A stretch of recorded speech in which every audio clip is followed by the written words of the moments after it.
Paramashivoham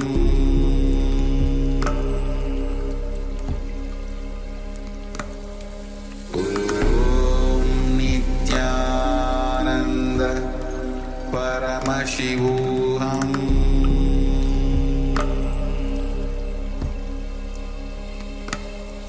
Om Nithyananda Paramashivoham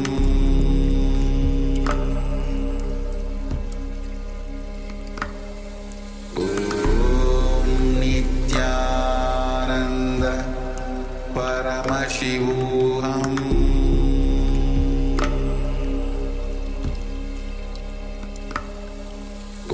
Om Nithyananda Paramashivoham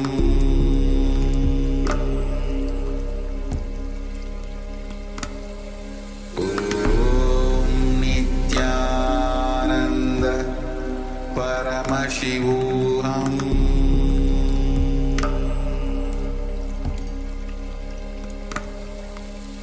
Om Nithyananda Paramashivoham Om Nithyananda Paramashivoham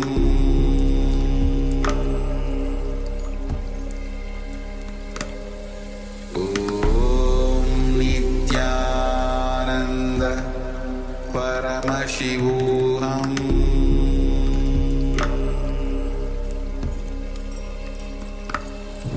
Om Nithyananda Paramashivoham Om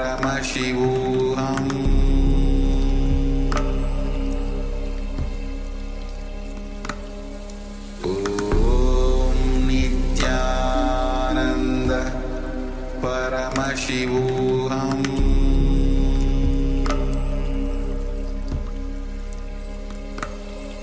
Om Nithyananda Paramashivoham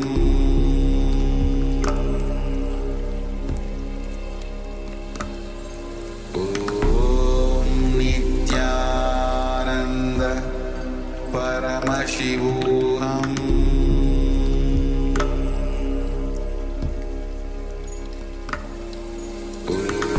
Om Nithyananda Paramashivoham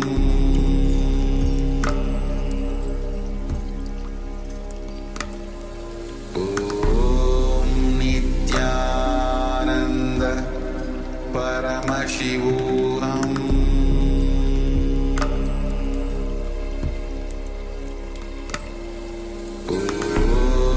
Nithyananda Paramashivoham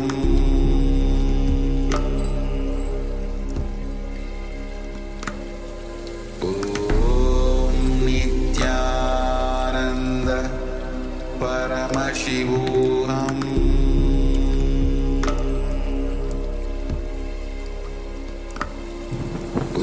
Om Nithyananda Paramashivoham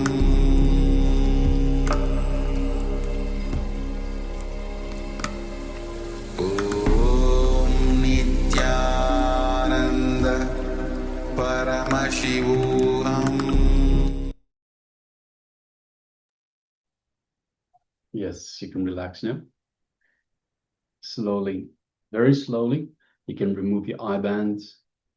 Gently let the light come back into your eyes.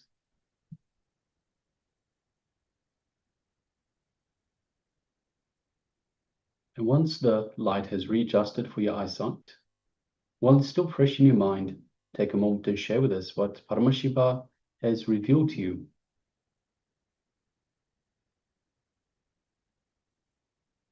And understand that the power can manifest in many different ways.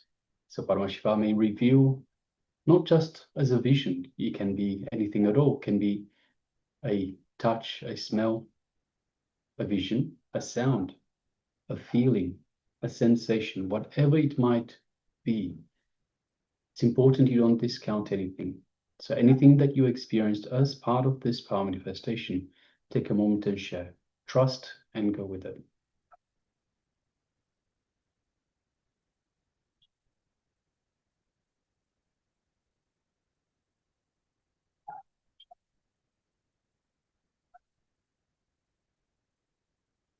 Meanwhile, just like to take another opportunity to request everyone to please come on camera. So if you haven't already turned the camera on, requesting please switch on the camera and come on camera, be in the camera frame itself. Ma Agora Swarupini, Ma Suganyana, Ma Mahasatya, and Ma Paramasatya, and Charmaine Muse. And we also have one more participant. Apologies, we can't read the name. Requesting everyone please come on camera and be available in the camera frame. As we looked again yesterday at what is it you want to achieve from the program, understand that by putting in 100% is the only way that you can get back 100% from the program. So whatever your intention, whatever your expectation of the program, understand that you have to do your bit as well. You have to put in the effort. It's not the case where we use a syringe to implant the information into you. You have to take part. You have to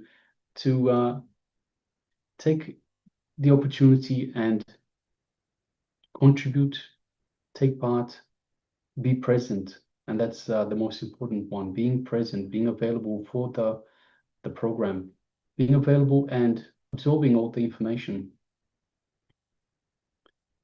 All right, so let us have a look at the sharings. We have a couple of sharings. We have Piotr that shares, I saw a tree and a wall. Yes, thank you very much for sharing, Aya.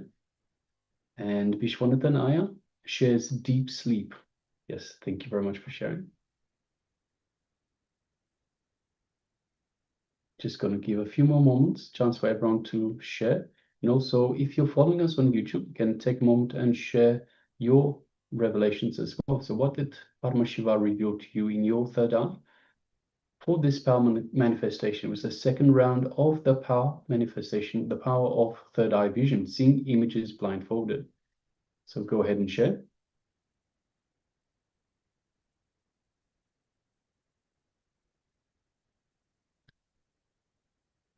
We'll just give a few more moments before we move on to the verification stage itself. And after the verification stage, we'll enter into the program proper for today. And as we mentioned earlier, today is about divine feminine consciousness, awakening the divine feminine in us. And Swamiji beautifully tells us that the only path to enlightenment is through divine feminine consciousness.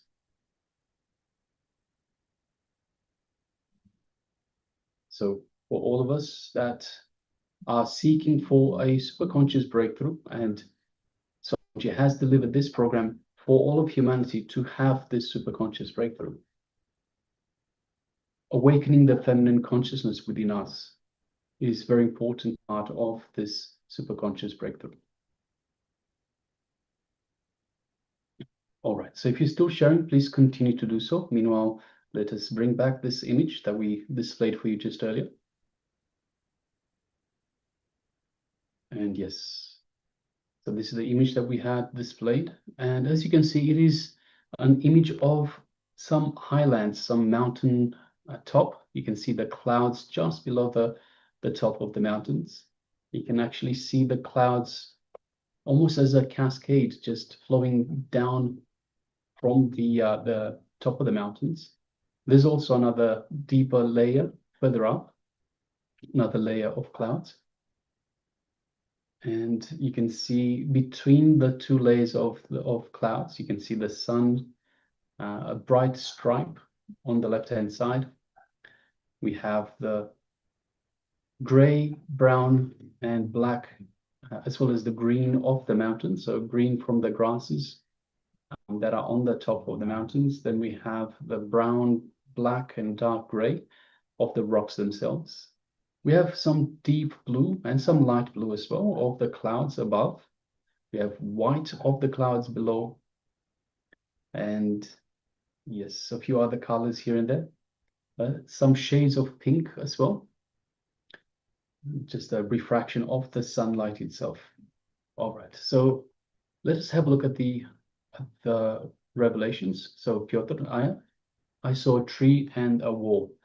So the mountains act very much as a wall for the clouds, and a tree. There's a lot of green. We don't see many trees in this from this particular angle, but as usual, Paramashiva reveals a lot more than we see with the two physical eyes, and a lot more than we can definitely see in this 2D image. So yes, thank you very much for sharing, Aya. And Vishwanathan Aya shares deep sleep. Yes. Yes, Aya, thank you. Thank you for sharing.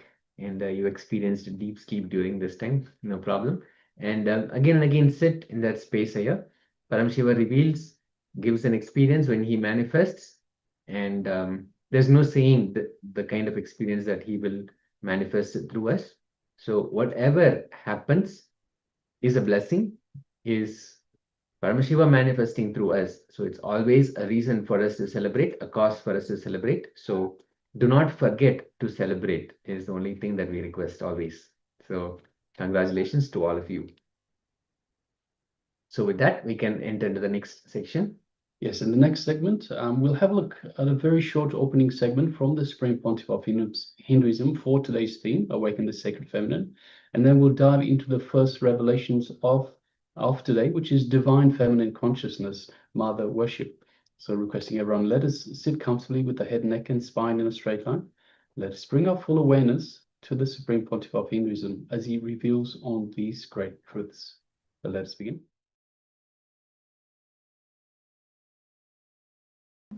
In metaphysical explanation, you will all understand. Important idea. Every woman has got the aspect of mother and beloved. Mother and beloved. Woman who has realized the mother and beloved aspects in herself is only the fulfilled woman. That is why in the traditions of Hinduism, all gods will be described with two wives. Don't think two persons, no. Two energies of same women. Valli Devasena. Devasena is the mother energy. Valli is the women energy. See, the woman is supposed to be the beloved and mother of a husband. So the person who has realized both the dimension becomes goddess. She becomes goddess. So when they describe all these gods having two wives, don't think they are polygamous. No. They are not with two women. No. The two energies, their wives are so great. They have reached such a peak. They have realized both the energies which is inside them.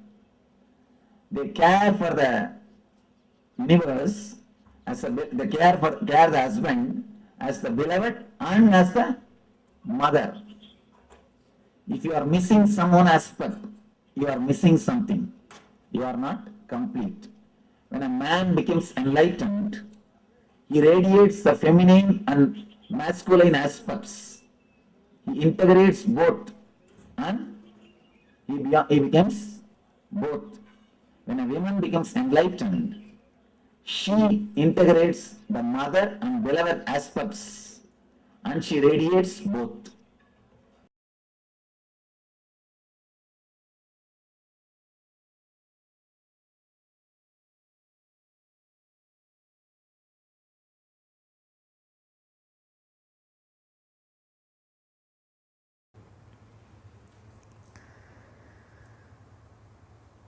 Today's subject is Awaken the Sacred Feminine.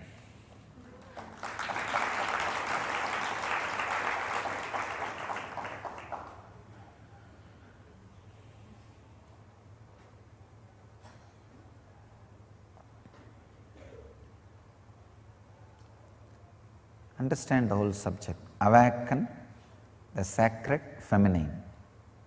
All three are unique words. Only feminine energy can be given the word sacred. Have you ever heard sacred masculine?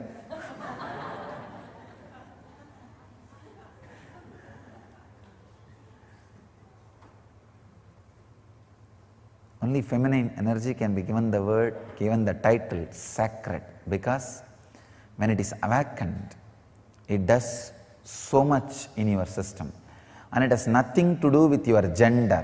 That's the important thing. The gender, male or being female, nothing to do with it. It is something to do with your inner quality. And next word, awaken. Only the feminine energy, sacred feminine, need to be awakened. You already have too much masculine. The whole world is suffering with too much masculine energy. If at all politics can be handed over to women, so much good would have happened to the human society, human civilization.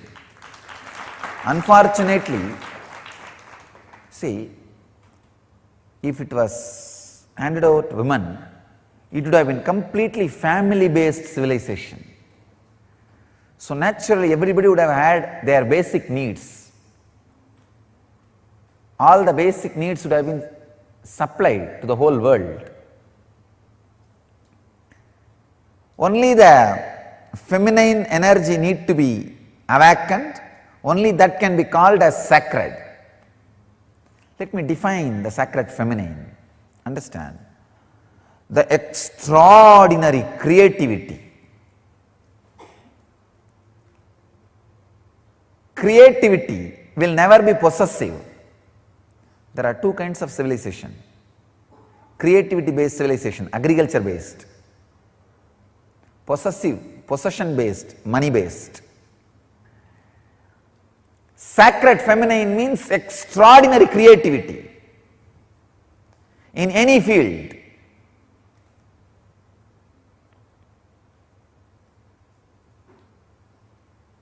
Why it is associated with the word feminine? Because by nature, without any choice, all women experience that creativity when they carry a child. During their pregnancy, their system,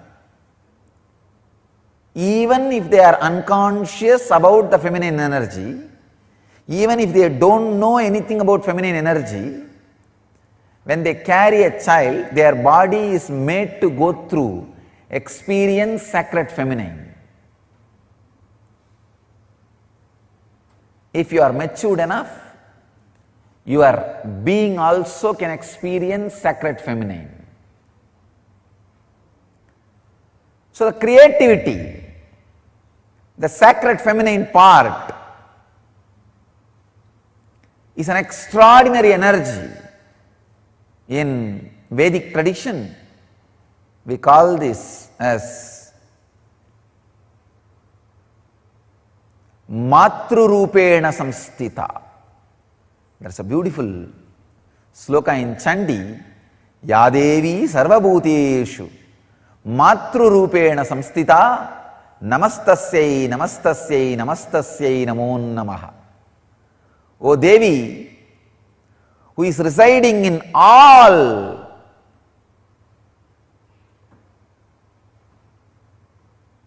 beings, Bhuteshu. Even the beings word is not a complete translation.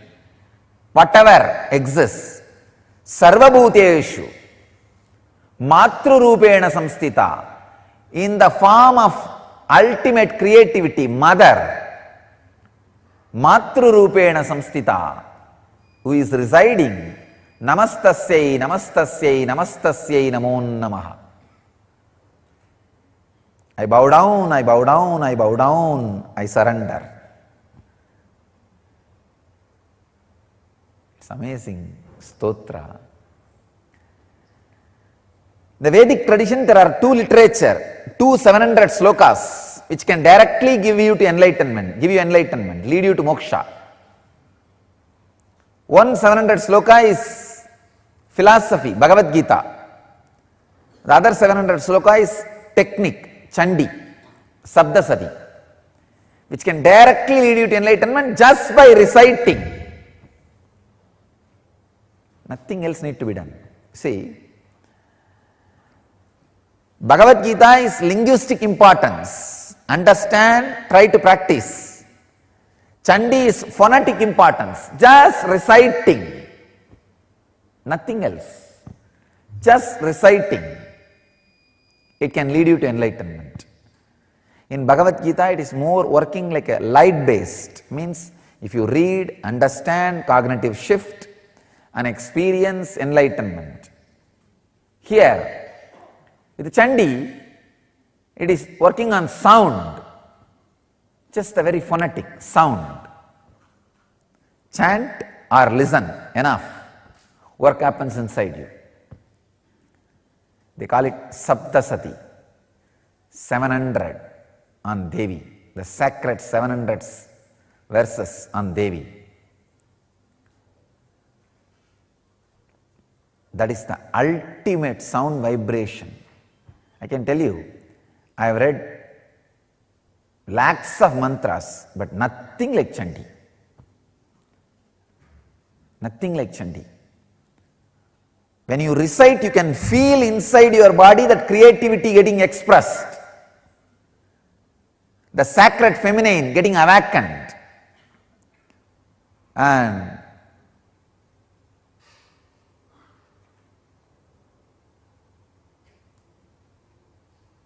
the Devi who resides in you in the form of creativity getting awakened. The whole body will feel the intense energy just by the sound. Sacred feminine.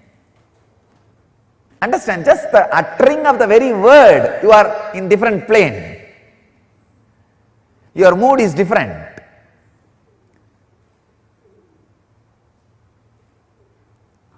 Only one small change. Mary should have had the place of Devi or Mary Magdalene. In these two, any one, Mary Magdalene should have had the place of Radha in Christianity. The whole world would have been different. The whole world would have been different. Either the place of Devi, Parashakti, or the place of Radha was given openly. Of course, there are mystical tradition in Christianity still gives the place of Radha to Mary Magdalene and gives the place of Devi to the Mary, mother of Jesus. Still there are mystical traditions, but not the mainstream.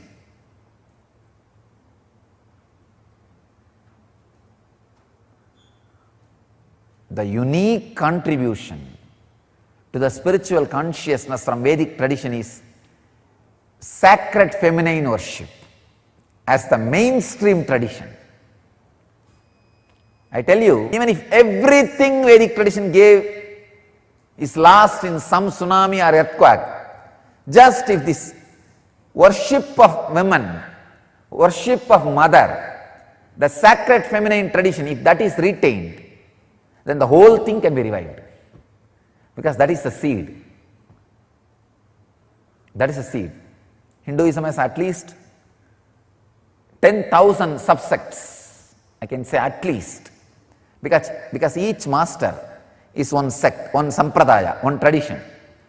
Hinduism has at least 10,000 sampradayas. I am saying at least. If all sampradayas are lost for some reason, only this one sampradaya, the Devi worship, mother worship, is retained. I will tell you, whole thing can be brought back. Because the whole thing is centered on this one, mother worship. Mother worship carries the blueprint, the hologram of the whole Vedic civilization. Just this one book, this 700 sloka, all the Hindu Sanskrit literatures, Vedic Sanskrit literatures, if you put together, it will be at least 10 million, at least 10 million slokas. Means crore, I am saying minimum. Because Mahabharata itself is 100,000, 1 lakh. Like this, surely we have thousands of books, at least 10 million we have. If all the 10 million last except the 700, this Chandi, the verses on the sacred feminine energy, I tell you, the whole Hindu tradition can be revived. The whole Vedic tradition will come back.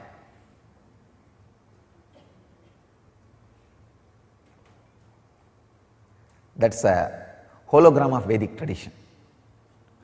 Hologram of Vedic tradition. I tell you, there is no enlightened being on the planet Earth without worshipping the sacred feminine, including me. I am basically a Sakta.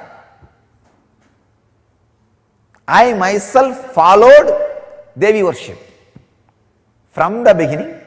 If you see my biography and all the deities I carved, the darshan I had, all mother based, the Devi based.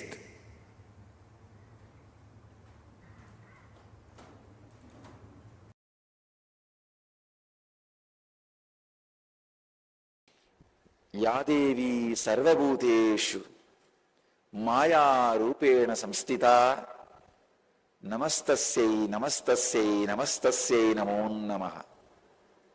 Chandi, this is a stotra from Chandi, verse from a Chandi, describing the glory of divine feminine consciousness. Mother worship is unique to Vedic tradition. It is we who gave this great gift of mother worship to the planet Earth. Understand? No other religion dared first, or still many don't dare worship the mother aspect of God, the mother dimension of God. It is we first time started the mother worship, introduced mother worship to the universe. All the sacred things are looked as feminine in Vedic tradition, whether it is sacred rivers or anything sacred is always looked as feminine. Ramakrishna again and again says the key to the Brahman, the enlightenment, is in the hands of Devi. Only if she opens the key, you can experience. He again says, the Kundalini in you, the Kula Kundalini in you is Devi. Only if she awakens in you, you will experience the highest consciousness. It is mother energy, which is responsible for anything you see. For any object to retain its shape, the energy necessary is supplied, handled, maintained by mother energy, Maya.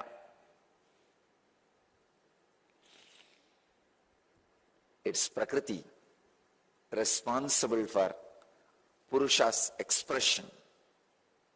I can say anything you perceive belongs to Prakriti. Anything you experience belongs to mother energy. That is why even Padukas are regarded and respected in Vedic tradition as Paduka in Achyar.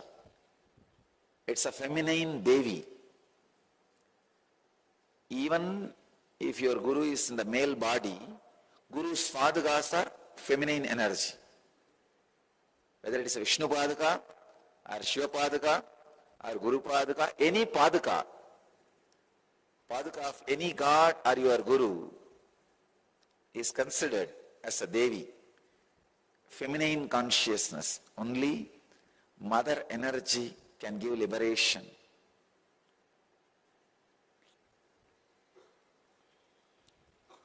I can say,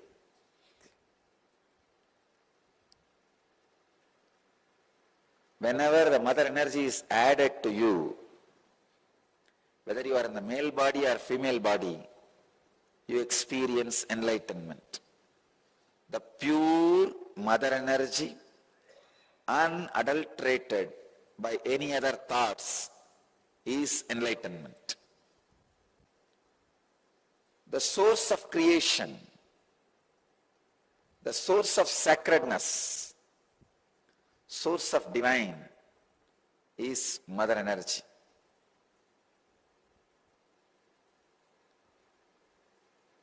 Whenever Kundalini awakens in your body, you experience a unique feminine consciousness. Your whole system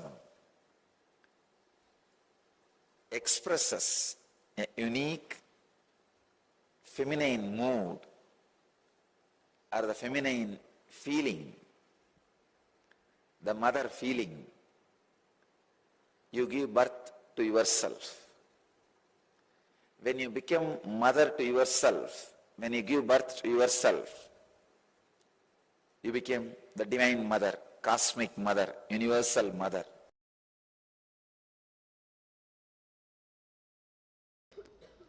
Please understand, first and foremost relationship is mother. Ability to learn,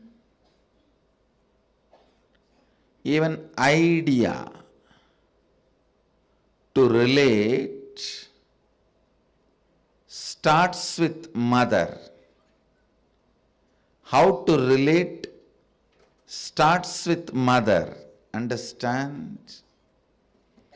Your idea to relate, your ability to relate starts with mother. Mother's contribution in your life, either by doing some things or by not doing some things. Please understand, even if she was not there in your life, the impact of that remains forever. Either she is there or not there, her impact on you remains forever. If she was there, if she is there in a positive way, if she was not there,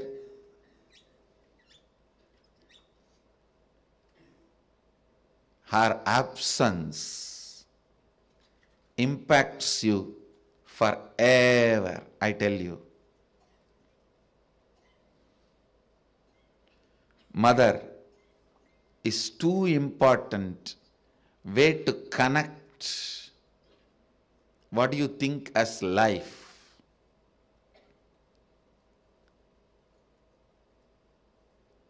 In Vedic tradition, our rishis were aware your ability to connect with the mother should be directed to cosmos. It should inspire.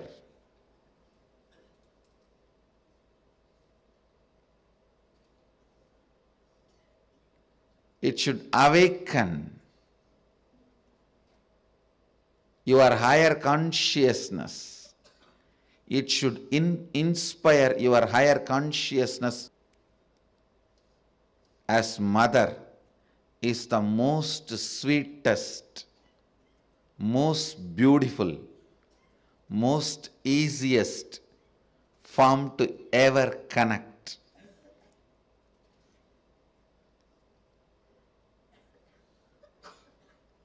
Please understand, my childhood was full of spiritual experiences, amazing spiritual masters, great yogis like Raghupati Yogi, Vibhudananda Puri, the personalities of their stature, Ram Surat Kumar, Annamalai Swamigal, Sadhu Om, I can list the personalities, great spiritual personalities. And I was exposed to all the spiritual thought currents and traditions like Vedanta, Saiva Siddhanta, Shaivism,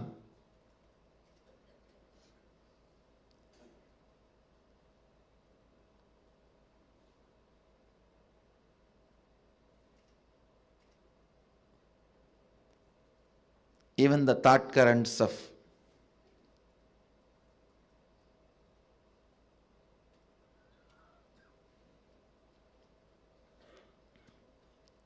Sankhya, Yoga, Nyaya Vaiseshika, Purvamimamsa, Uttaramimamsa, various yogic sampradayas. But I tell you, I found most easiest, most powerful, most inspiring, most exciting way to connect with life as the form of mother. It's mother worship. I myself chose. After being exposed to so many spiritual masters, experiences and philosophies, I tell you, if you want tremendous peace and healing in your inner space, choose mother worship.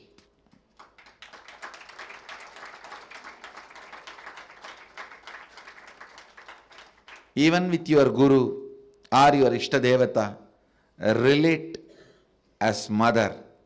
You will see the kind of a healing in your biomemory. It will lead to extraordinary healing, unimaginable healing, extraordinary completion, unimaginable completion. Blessed are those who had responsible mother till you became 14. Actually, till 14 only you need. Till you become physically matured, you need mother. Blessed are those who had life around their mother till 14. I tell you, till 14, if you had mother living around you, living with you, then you know how to connect with mother. You don't need a separate lesson. Connect with the divine the same way.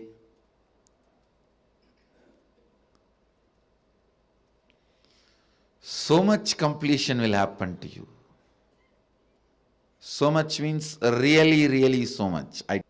People will experience so much motherliness from you in everything, I tell you.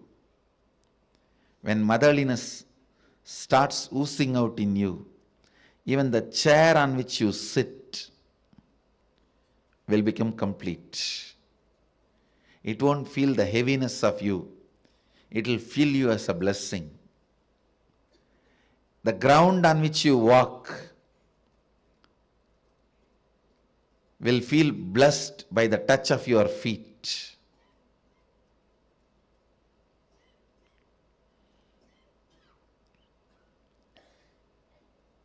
The air you breathe will be blessed. People whom you see with your eyes will experience that love and compassion.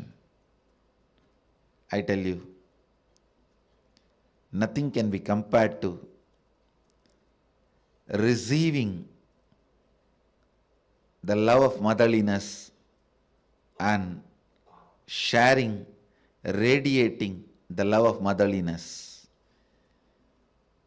If you can't radiate, receive and radiate, whoever you may be, you waste your life. You are missing one of the major dimensions of your life. Whether you relate with your Guru or your God, it can be any God, Shiva, Vishnu, Parvati, Durga, Kali, Ganesha, Subramanya, any God. If you can relate with the tremendous motherliness, if you can perceive motherliness from your God and Guru and radiate that motherliness to the people around you, you have succeeded in the game of completion. You will bring so much completion into you and to others. So much completion into you and to others.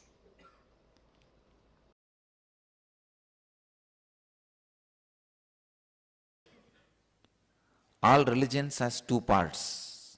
One, the spiritual fruit, and religious nut.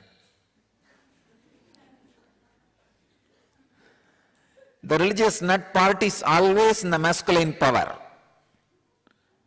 and it is masculine based. But the spiritual fruit part is always with the feminine worship, Devi worship.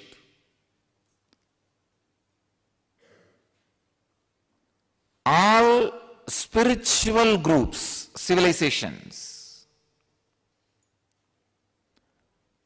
has this mother worship, and that contribution, that mother worship, that very concept, that very truth is from Vedic civilization, Vedic tradition.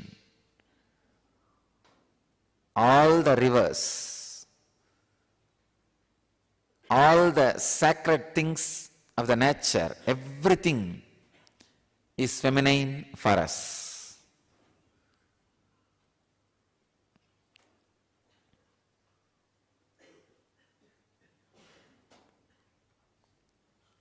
In US, all these cyclones and natural calamities are always being named feminine. In India, we would have done opposite. All the sacred things of the nature, we name it feminine.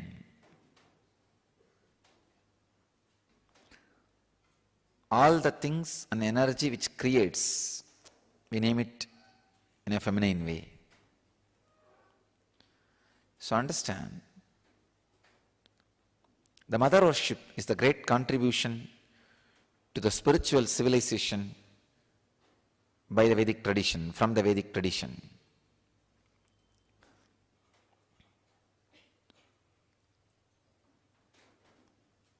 My message for Mother's Day is, whatever you mother, you will become that. If you are mothering violence, anger, low self-esteem, you will become that. If you are mothering superconsciousness, highest truths about you, you will become that. So decide on Mother's Day to mother cosmos in you. Start mothering cosmos so that you will become cosmic mother. If you mother the cosmos, you will become mother of the cosmos. The only way to become mother of the cosmos is mother the cosmos. Continuously mother cosmic consciousness inside you by unclutching. Live these great truths by mothering it again and again and again. Mothering cosmos is what I call unclutching. Unclutching from ordinary things so that you can mother cosmos inside. The essence of mother worship is mothering cosmos in you.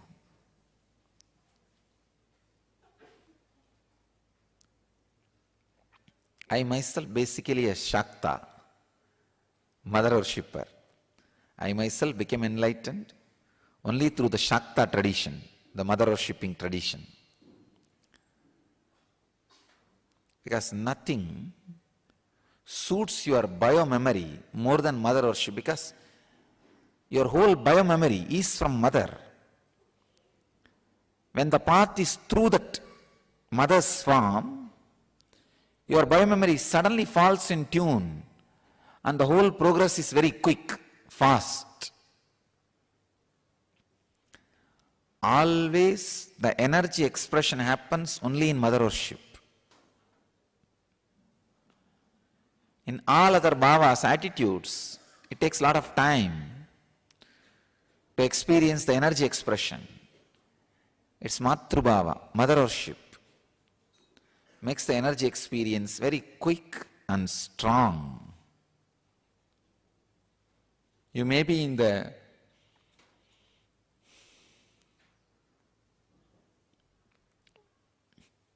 body of a female or body of a male, but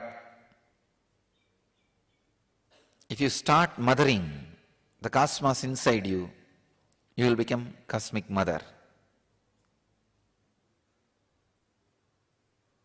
If you see each form of those 10 different dimensions, it represents one great principle, Kali, the principle of enlightenment. Means, if you see her, she is the embodiment of cosmic causal body from where everything comes out. Dark color and holding knowledge sword in one hand and the severed ego head in another hand, giving Abhaya and Varada.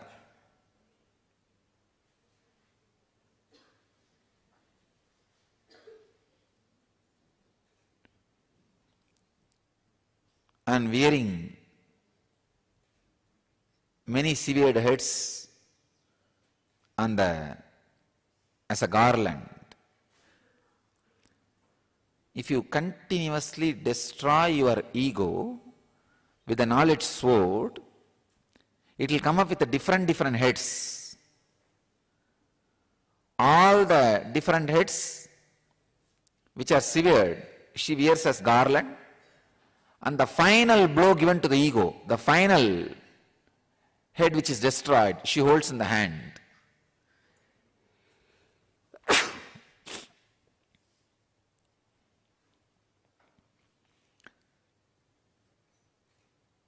Symbol of enlightenment. When the ego is finally destroyed, cut, from that head, the Sahasrara Amrita, the knowledge nectar, the nectar of bliss overflows. That is what all our disciples, dogs, are drinking.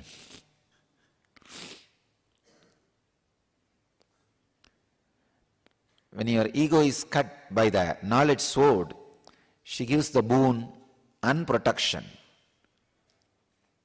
Abhaya is protection, Varada is boon. Tara, Chinnamasta, all these are great expressions of different aspects of enlightenment. Mother worshipping tradition is enlightenment based tradition. It is not social laws Understand? Always the masculine part of the religion is socio-political laws. What you should do, how many times you can marry, how many times you can eat, how many times you can do this. But the feminine part is enlightenment-based tradition.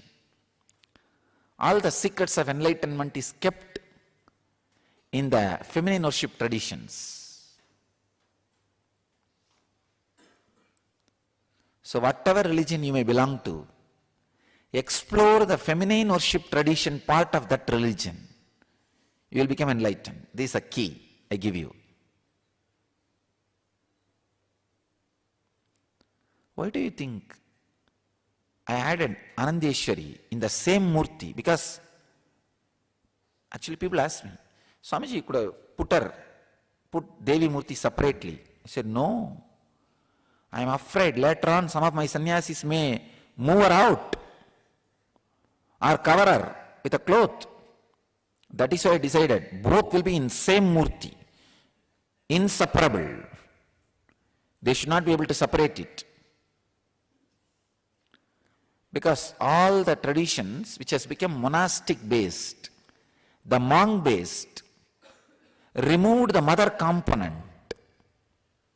from the original source.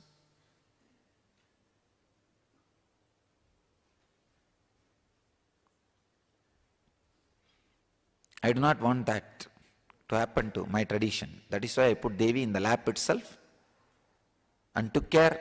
Always Shiva is holding with one hand.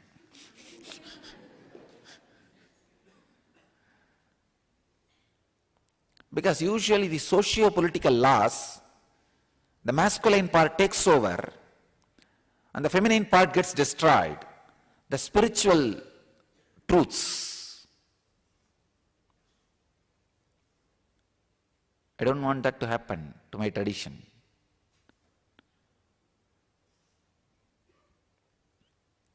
Mother worship is the source of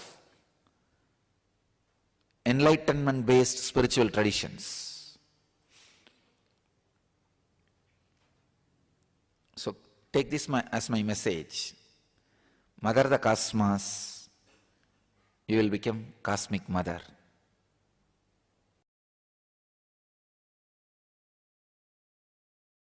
That is the reason I put Devi on the lap of Shiva, not even separately.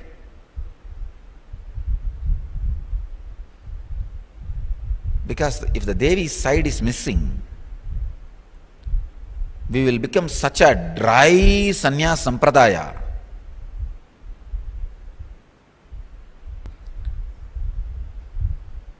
It is feminine energy and the Devi aspect which keeps man not becoming terrorist. Otherwise, the extreme fanaticism added with the aggressiveness of the masculine energy does not bother about violence, lands into non-violence. Little bit of feminine touch, the love dimension added, people will not become violent, terrorists. They will be more loving, compassionate, caring, cultured.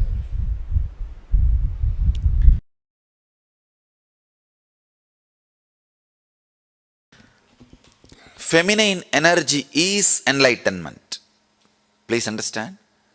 Awakening the feminine energy inside you is enlightenment.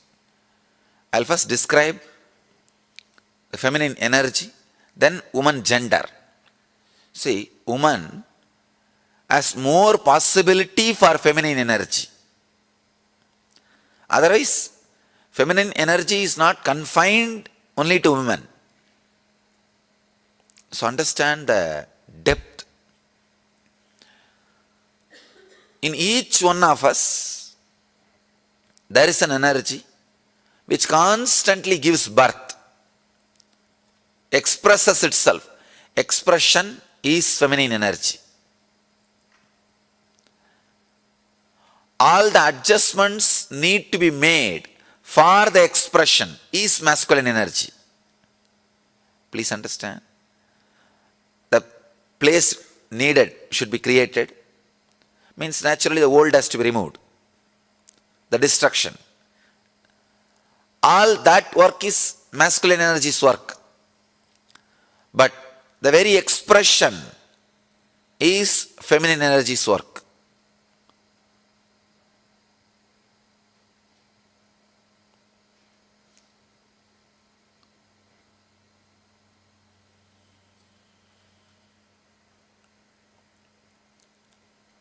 If you see our deities, they will have two wives, almost all deities. Please don't think it is two women, two aspects of feminine energy. One, the aspect which gives the fulfillment, physical pleasure. The other aspect gives fulfillment emotionally as a mother. One aspect which gives fulfillment physically as a beloved, the other aspect which gives fulfillment emotionally as a mother. The very being, the very basic thing of the human consciousness, it can play both the roles. When you awaken feminine consciousness in you, you will see that you are radiating physical fulfillment and emotional fulfillment, which is enlightenment. Practically, which is enlightenment. I'll describe the Arunachala story. The story of Arunachala.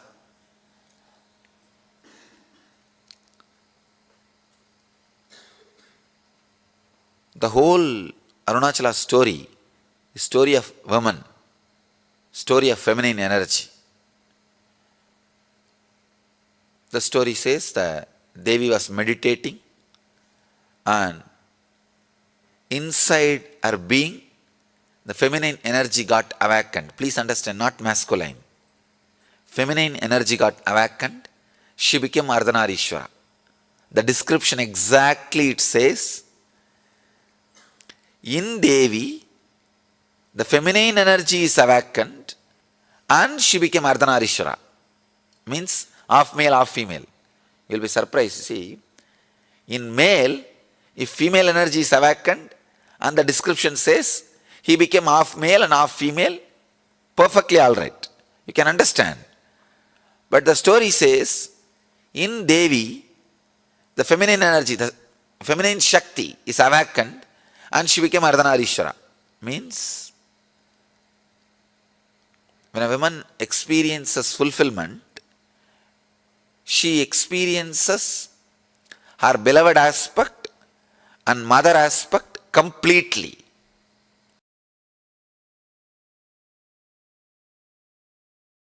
By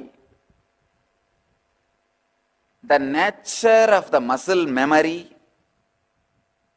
women are hardwired for the major three qualities which can lead them to enlightenment quickly, which is a basic necessity for enlightenment: receptivity, passivity, and the ability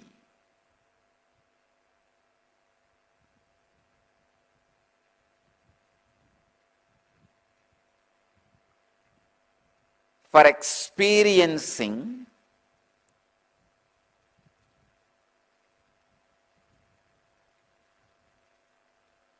the feeling connection beyond logic.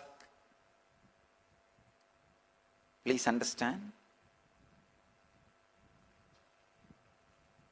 Receptivity, passivity, ability to feel connected, feeling connection beyond logic. This three is part of the very biomemory of female body. Women, biomemory of women.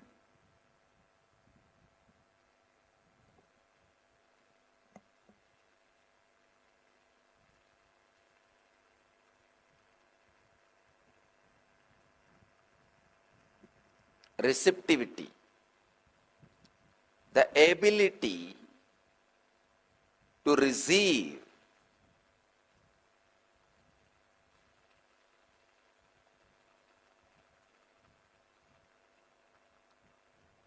the biomemory of the woman's body is not aggressive.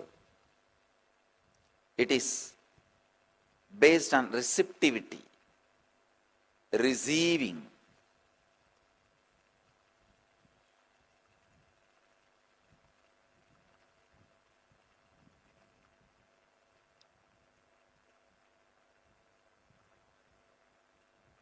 It is not based on violence. It is based on passivity.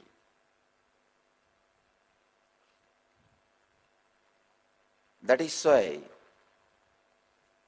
sannyas or brahmacharya is lot more easy for the beings in women body than in masculine body. Even if you are in masculine body, when you experience the enlightenment, physiological mutation happens in your system. You just go beyond the masculine, feminine identification, an identity. Please understand, I wanted to make it very clear. It is such a subtle subject.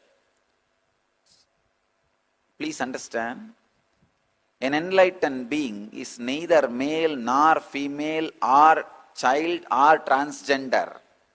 He is beyond all this. Something unique happens in his system. Already, I have done a lot of medical researches and experiments on my body. And I am continuing further more and more researches and experiments. I'll bring it to the world in right time, in a proper context, how an enlightened body is beyond masculine and feminine. Because during the enlightenment experience, the physiological mutation happens. Please understand, during the Satori, first experience, psychological mutation happens. And during enlightenment, physiological mutation happens.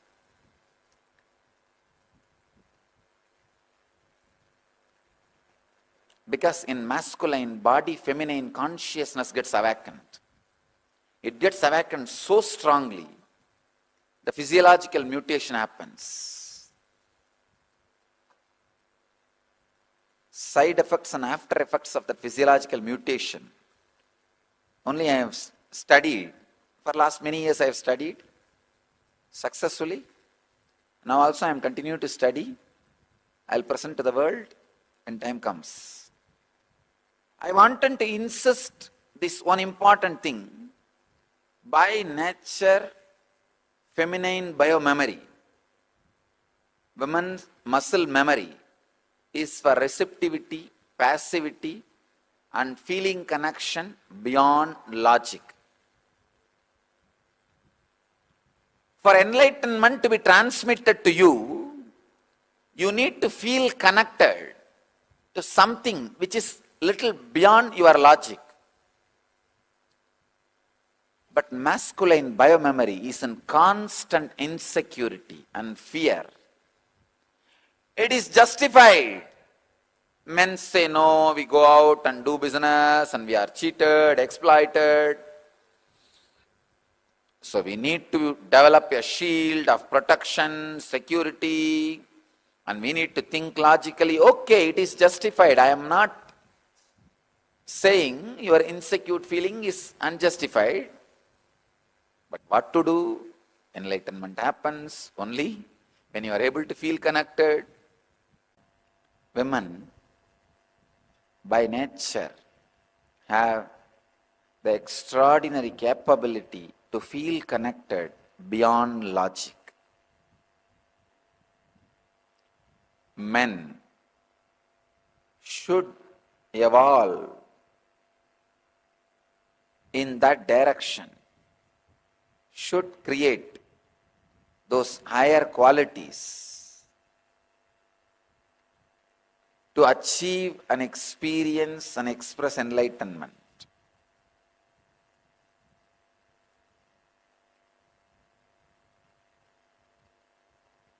Receptivity, passivity, feeling connection beyond logic are the basic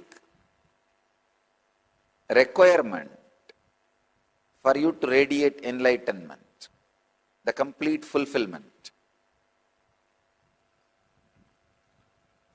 When you are receptive, passive, just simple nature can give you enlightenment. Established since 2002 in the United States of America, the United Ancient Nations is an intergovernmental organization currently made up of 160+ members and indigenous nations. The UAN and its work are guided by the purposes and principles contained in its founding charter.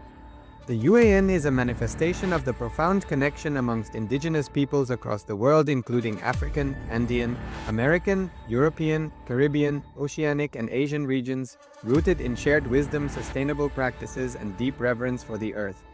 The United Ancient Nations serves as an international cultural and diplomatic organization focused on uniting indigenous cultures globally. Our governance structure is council-based without territorial claims, led by a collective leadership through our General Secretariat. As a non-state entity with UN-style advocacy, we focus on several key areas: cultural and digital heritage preservation, indigenous diplomacy, revival of indigenous knowledge systems to solve humanity's problems, global peace, environmental preservation, health and wellness, sustained economic development, indigenous and cultural tourism. While the UAN represents numerous indigenous cultures, the United States of KAILASA serves as the first indigenous nation specifically for Hindus. KAILASA's mission is focused on the revival of the ancient enlightened Sanatana Hindu civilization with a formal governance structure including a head of state, ministers, and ambassadors. Under the leadership of SPH, Supreme Pontiff of Hinduism, Bhagavan Nithyananda Paramashivoham, KAILASA has achieved recognition as a sovereign subject of international law, possessing distinctive attributes of juridical statehood. The United States of KAILASA is the main sponsor of the proposed UAN headquarters. This initiative would bring forth an estimated $100 million in revenue for the host country through summits, conferences, tourism, and development projects. The proposed UAN headquarters would represent the world's indigenous nations and peoples through its architectural design. It would blend the best of all worlds, featuring top modern architecture, the highest green building standards, and ancient Vastu architectural principles. This headquarters would serve as a central hub for indigenous diplomacy, cultural preservation, and collaborative efforts towards sustainable development and global peace. Through this initiative, we aim to create a dignified platform for indigenous leadership rooted in ancestral wisdom, cultural legitimacy, and collaborative innovation, enhancing global dialogue and regional stability. The establishment of the UAN headquarters. Yes, welcome back. So wonderful revelations from the Supreme Pontiff of Hinduism on divine feminine consciousness. And yes, as Swamiji beautifully mentioned, anything which is feminine, is receptive, is leading us towards enlightenment. It is the key to our enlightenment. So Swamiji beautifully tells us that those in a female body are predisposed to enlightenment. It is a lot easier for them to have this brahmacharya lifestyle. Because they have the capacity to believe in something, to trust in something that is beyond the mind, and that those of us in the male body should really learn how to get into that same space, to trust, to believe, and to be in that space of oneness with the divine. All right, so if you have any questions so far, do let us know. Meanwhile, we'd just like to welcome Mahabhairava, Nithyananda Ma. Good to have you with us. And just checking if anyone else has joined us since. All right. So with that in mind, let us move on to the next segment, which is an internalization exercise on what is feminine, what is masculine. So the powerful truth that Swamiji has revealed is that anything that we want physically or mentally and that is moving, if that movement is stopped, then nothing else actually needs to be done. Movement is associated with something that's masculine. Movement as in our mind moving for looking for something from the outside. If that movement is stopped, if that constant irritation of wanting something is stopped, then we are done. If we just remain in the feminine consciousness, we are done. Swamiji says anything that cannot tolerate others is masculine, and anything that is more receptive, passive and receptive is masculine, is feminine rather. Feminine is anything which is life, passive. It does not need anything from the outside. Nothing else needs to be added to it. Anything which actually needs something from the outside is masculine. Something that feels that need for something else from the outside to come, to possess, to have, that attitude, that nature is masculine. So now let us do this exercise. Let's pick up a pen and a paper or a notepad. We are going to deeply analyze, look into our lives, internalize, look deeply, identify the aspects of our life where we expressed masculine energy. And a reminder that you may be in the male form or in the female form, meaning you may be a man or a woman or any other expression also. But how you identify yourself, how the form expresses itself, has nothing to do with the masculine energy and the feminine energy. So this is true and it applies to all of us. Whether you are a male or a female, it does not matter. Look into your life and identify the aspects of your life when you have expressed masculine energy, meaning where you always felt that need for having something from the outside. You constantly had that need. I have to have this, I have to have that, and practically not being okay with others, not being happy, not being okay with the way things are on the outside. So this will be a 3-step process, and this is step 1 of the process. Just look into all those instances, all those moments in your life where you expressed masculine energy, meaning all those moments where you always felt like, I need something from the outside, I need something from outside to fulfill. Let us start writing those incidents. Let us start looking deeply. You will come to realize all those moments where the masculine energy was expressing within you. So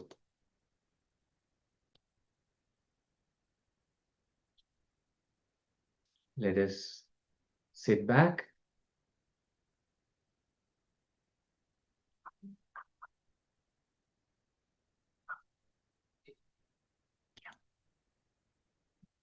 Let us sit back and relax. And the slide is being projected now, so you can look at this, the exercise, and we are doing step 1 of this exercise. Let us start.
Now let us move to the second step.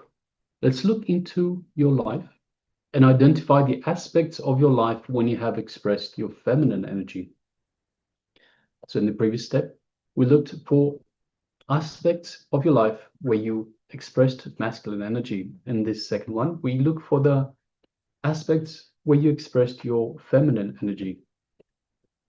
So once again, the feminine energy is the passive, not requiring anything from the outside. So let us continue.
Now let us move on to the third step. Anything which is masculine, if you just give up, you are enlightened. So let us now decide consciously to give up what is masculine in you.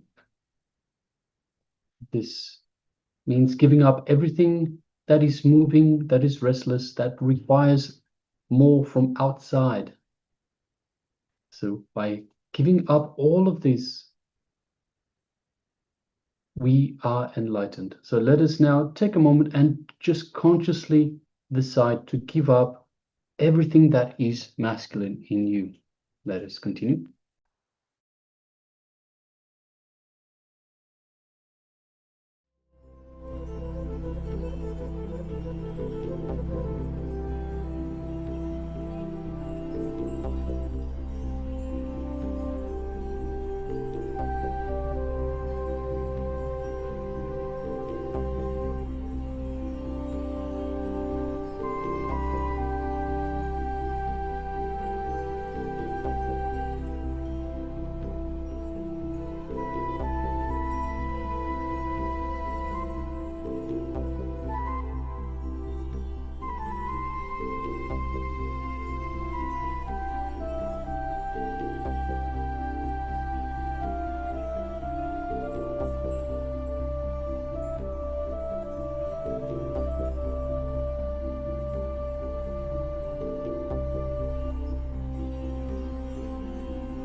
Yes, you can relax now from this internalization exercise.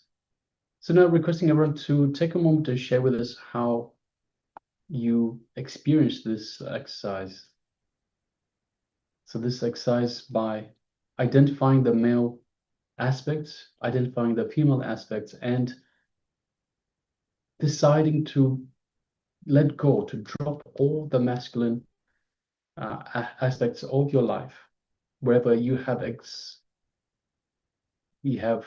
shown your masculine energies. Yes, and just a quick question for all of us. Were you able to identify those moments where the masculine energy expressed itself and those moments where the feminine energy expressed itself? When you needed something from the outside, when you had that urge, that need for something outside to come to you, for having something outside, and those moments where you were passive and you are just being with yourself, you are more receptive of what is happening. So let us quickly have a sharing moment where you were able to identify those moments and how that was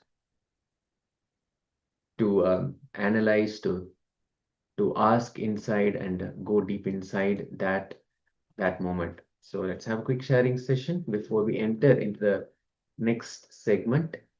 We're going to be entering into a power manifestation session, and we have quite a few of us responding from on YouTube. Sushil Mahajan is saying he wants to join Paramashivoham Level 1 from the beginning. Yes, absolutely, Aya. You are welcome to join. And every season starts from the 1st of every month. So the next season will be September 1st. And you could join us, and you could join us in the Zoom. So actually you can see us and we can see you and we can communicate and continue to guide you and support you. So the link has been provided in the chat, so you can click on it and register yourself, and we will see you for the next season. Actually, it does not stop you from joining. You could join at any moment. But if you really want to go through the whole 21 days, then September 1st, the program will start. But until then, we'll be having the glimpses of Paramashivoham, where you'll catch a glimpse of what exactly Paramashivoham is all about. So that will continue. So you can still join even now, starting now, you can join and participate. And once again, you will be great. Thank you. And Sushil Mahajan is saying, I am registering now. Thank you, Aya. Swamiji's blessings. We will see you soon. Great. So let us now come back to that space of oneness. Let us enter into the manifestation, power manifestation session. Let's sit back comfortably. Let us sit comfortably with your head, neck, and spine in a straight line as much as possible.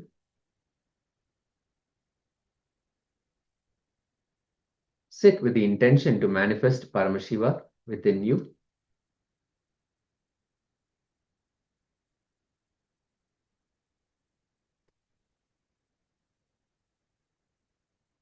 Remember the form of the Supreme Pontiff of Hinduism, Bhagavan Sri Nithyananda Paramashivam, the ultimate manifestation of Paramashiva. When we remember, we invoke his presence in our inner space.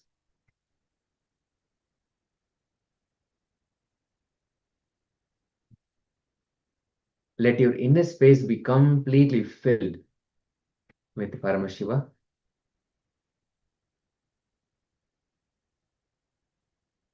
Let everything about you be only Paramashiva.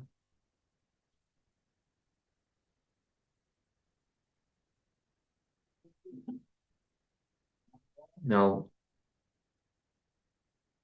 keep an empty cup in front of you.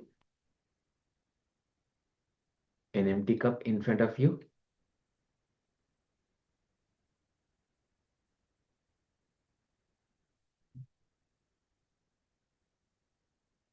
For this teleportation, manifestation of this power of teleportation.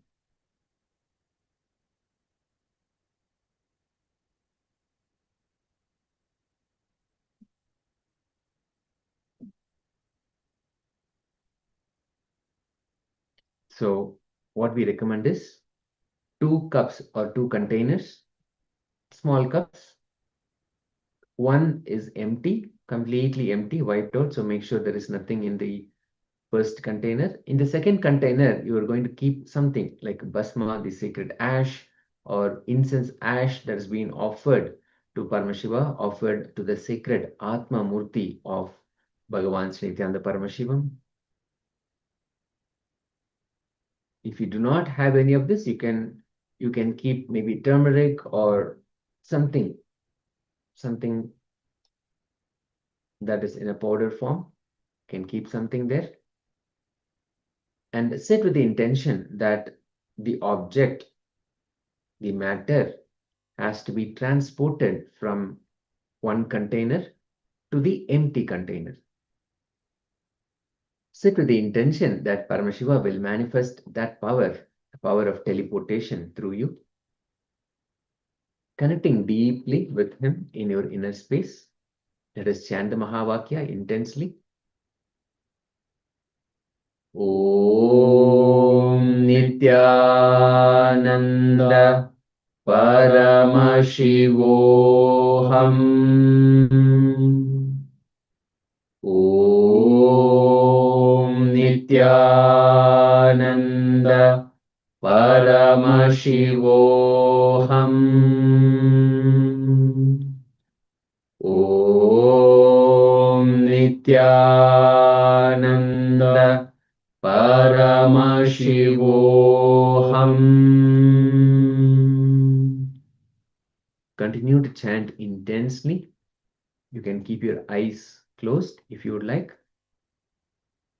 Chant the Mahavakya intensely.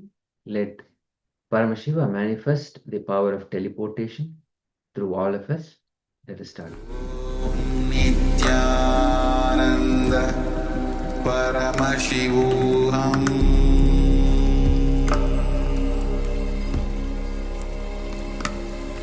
Om Nithyananda Paramashivoham.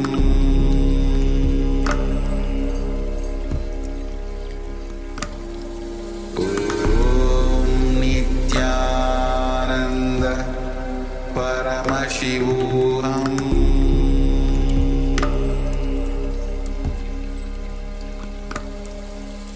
Om Nithyananda Paramashivoham.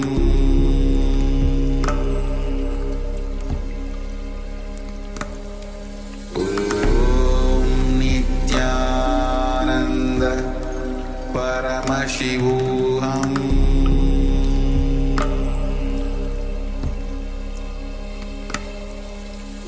Om Nithyananda Paramashivoham.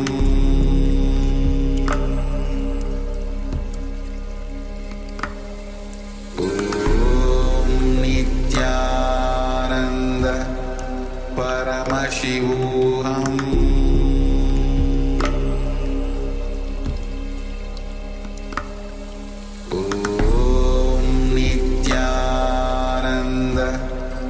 Paramashivoham.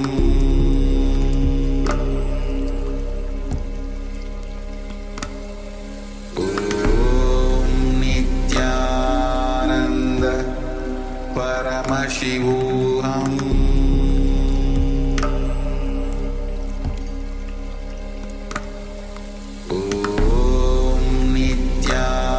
Nithyananda Paramashivoham.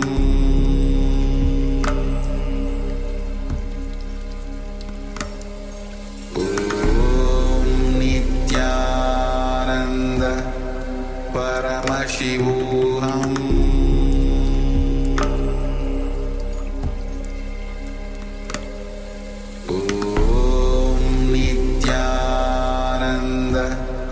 Paramashivoham.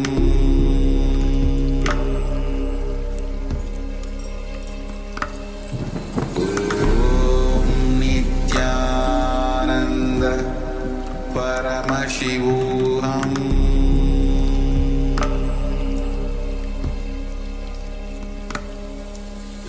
Om